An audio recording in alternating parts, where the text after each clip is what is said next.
सेवा छोड़ सड़क पर नर्सेज नजर आ रहे हैं। राजकीय नर्सेज संयुक्त संघर्ष समिति के आंदोलन से जुड़ी ये बड़ी खबर है। राजस्थान में आज नर्सेज का सामूहिक अवकाश और कार्य बहिष्कार है।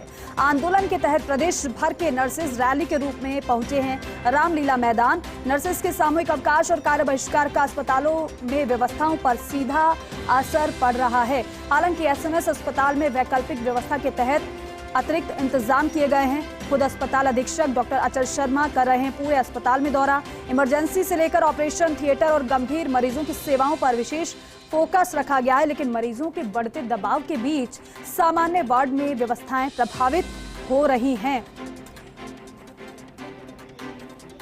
और विकास शर्मा मेरे सहयोगी हमारे साथ लाइव जुड़ रहे हैं, उनका रुख करते हैं। विकास, क्योंकि 11 सूत्रीय मांगे हैं इनकी और इन 11 सूत्रीय मांगों को लेकर सड़कों पर आज ही उतर आए हैं और जयपुर में इकट्ठा हुए हैं।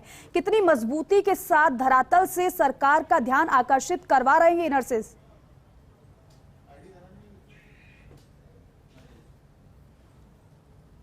देखिए, जो नर्सेज का आंदोलन है वो एक तरफ है, लेकिन दूसरी तस्वीर में आपको दिखाता हूं कि जो लोग सेवा का जिनका प्रोफेशन है, जो लोग सुबह से शाम तक वार्ड से लेकर इमरजेंसी से लेकर के और तमाम तरह की जो चिकित्सा सेवाएं हैं उनकी कह सकते हैं बैकबोन कही जाने वाले नर्सेज हैं, उन्होंने आज काम छोड़ दिया है। और ये काम छोड़ा है उसका सीधा साइड इफेक्ट जो है अस्पतालों में देखने को मिल रहा है। अभी हम खड़े हैं प्रदेश की सबसे बड़ी इमरजेंसी में।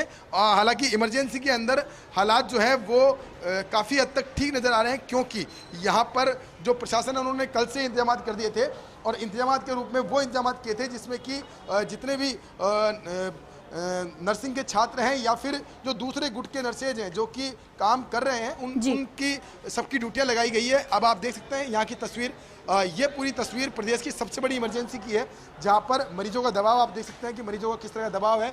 और इस दबाव के बीच में काम जो हो रहा है वो भी, क्योंकि व्यवस्थाएं बिगड़ती है जरूर, क्योंकि जब इतने तादाद में नर्सेज काम छोड़ के जाएंगे तो व्यवस्थाएं बिगड़ेगी।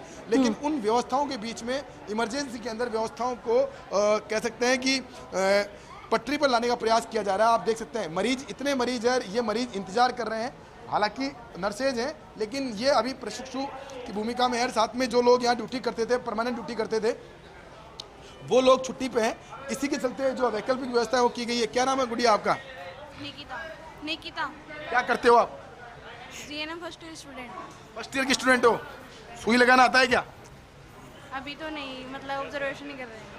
देखिए, ये एक महत्वपूर्ण जवाब। बिल्कुल, सुई लगाना नहीं आता लेकिन यहाँ ड्यूटी कर रही है। वो इसलिए कर रही है क्योंकि यहाँ पर एक बार व्यवस्थाएं सुचारू रखना और जो व्यवस्थाएं हैं उनको कह सकते हैं कि ट्रैक पर रखना बहुत जरूरी है। इमरजेंसी के अंदर व्यवस्थाएं बिगड़ती है तो उस स्थिति में जो लोग हैं उनको जो दिक्कतें नहीं हो, कुछ ट्रीटिंग डॉक्टर हैं उनसे बात करने का प्रयास करते हैं। हालांकि अभी मरीज देख रहे हैं तो इनको इनसे बातचीत नहीं कर पाएंगे हम, लेकिन आपको तस्वीर दिखा रहे हैं इमरजेंसी के अंदर की। देखिए किस तरह से डॉक्टर्स है, रेजिडेंट है, उन्होंने मोर्चा संभाल रखा है। लेकिन जो अस्पताल की बैकबोन कहे जाते हैं, जो हार्डकोर जिसको कह सकते हैं कि सेवा का काम जिनको कहा जाता है। लेकिन विकास, यहाँ पर चिंताजनक बात यह है कि विकल्प तो चलिए यहाँ खोज लिया गया है, क्योंकि जिस तरीके से ट्रेनिंग स्टाफ को बुलाया गया है, लेकिन आपने उनसे बातचीत की, इंजेक्शन लगाना नहीं आता, ऐसे में सेवाएं वो कैसे देंगे? ऐसा तो नहीं है कहीं कि विकल्प ही भारी पड़ जाए कहीं?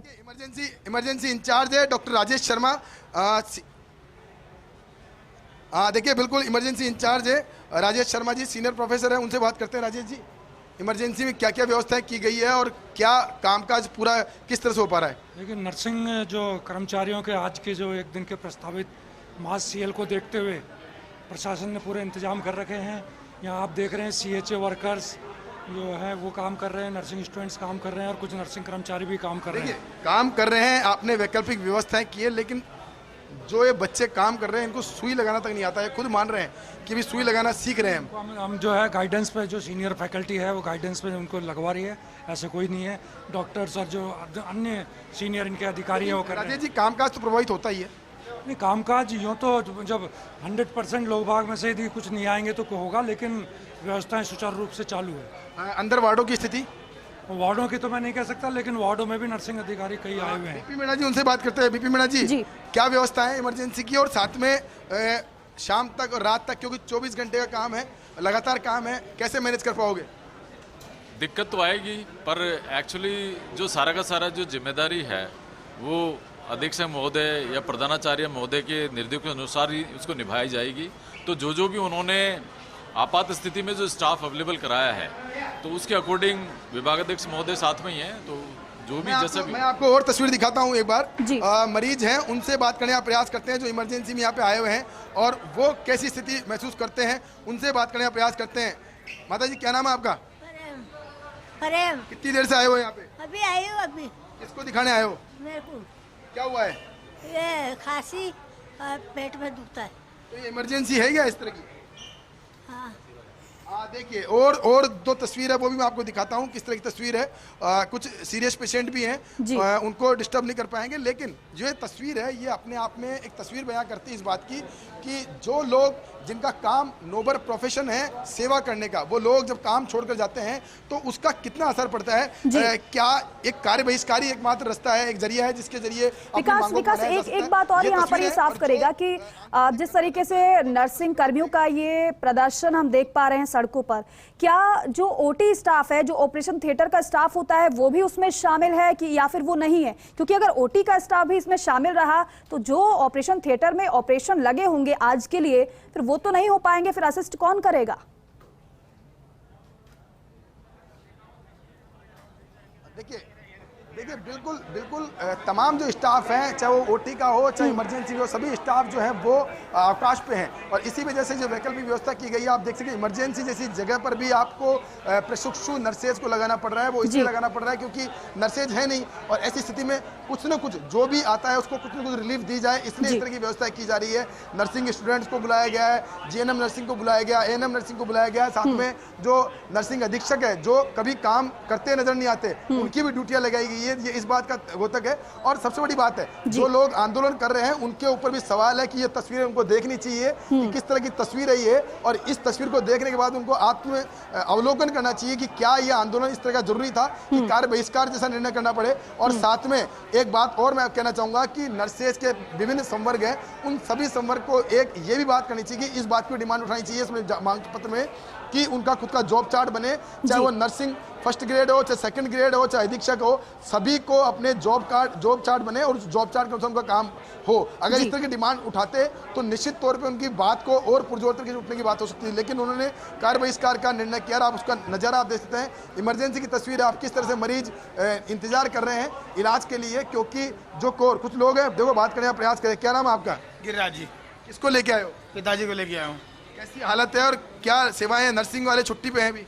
नर्सिंग वाले छुट्टी, थोड़ी सेवाएं तो मिल रही है मगर थोड़ा टाइम लग जाता है, बस हल्का से टाइम लग जाता है, बस आगे पीछे घूमना पड़ता है। तो देखिए, ये जो तस्वीरें हैं ये बयां कर रही हैं कि क्या हालात हैं इस वक्त अस्पताल की, प्रदेश के सबसे बड़े अस्पताल की। जी, व्यवस्था की गई है, वैकल्पिक व्यवस्था की गई है, खुद अस्पताल अधीक्षक है वो मॉनिटरिंग करके गए हैं, ओटी चला रहे हैं, लेकिन जब संसाधन जो है पूरे नहीं हो पाएंगे, मैन पावर पूरा नहीं हो पाएगा तो कैसे काम चलेगा। तो हालांकि एक मैं और अपडेट कर दूं, नर्सेज का एक धड़ा जरूर है जो काम कर रहा है, लेकिन जिस तरह का दबाव है, मरीजों का दबाव है, हमने आज सुबह ही एक खबर चलाई है, बताई है कि किस तरह से डेंगू मौसमी बीमारियों का प्रकोप है, किस तरह से मरीज बढ़ रहे हैं। उस स्थिति में अगर नर्सेज काम छोड़कर जाते हैं तो ये निश्चित तौर पर सभी समाज के उन जिम्मेदार लोगों के लिए जो कि चिकित्सा संपर्क से जुड़े हुए हैं उनके लिए चिंतनीय है, क्योंकि अगर इस तरह की सेवा में होते हुए, आपातकालीन सेवा होते हुए अगर वो काम छोड़ते हैं तो सभी के लिए चिंता का विषय। जी बिल्कुल विकास, और यहाँ पर समाधान निकालने की बहुत ज्यादा जरूरत है, क्योंकि एक तरफ तो यहाँ नर्सेज का प्रदर्शन है तो दूसरी तरफ सफर यहाँ पर अस्पताल में सेवाएं भी कर रही हैं। बहुत शुक्रिया आपका पूरी बातचीत के लिए, जानकारी के लिए। तो देखिए, एसएमएस अस्पताल के वार्ड की आपको तस्वीरें दिखा रहे हैं और ये तस्वीरें दिखाने का उद्देश्य सिर्फ इतना था कि यहाँ पर किस तरह से ये चिकित्सकीय सेवाएं जो कि प्रभावित हो रही हैं वो आप इनसे समझ पा रहे हैं। जो मरीज वहां पर पहुंचे उनको थोड़ी तो परेशानी हो रही है।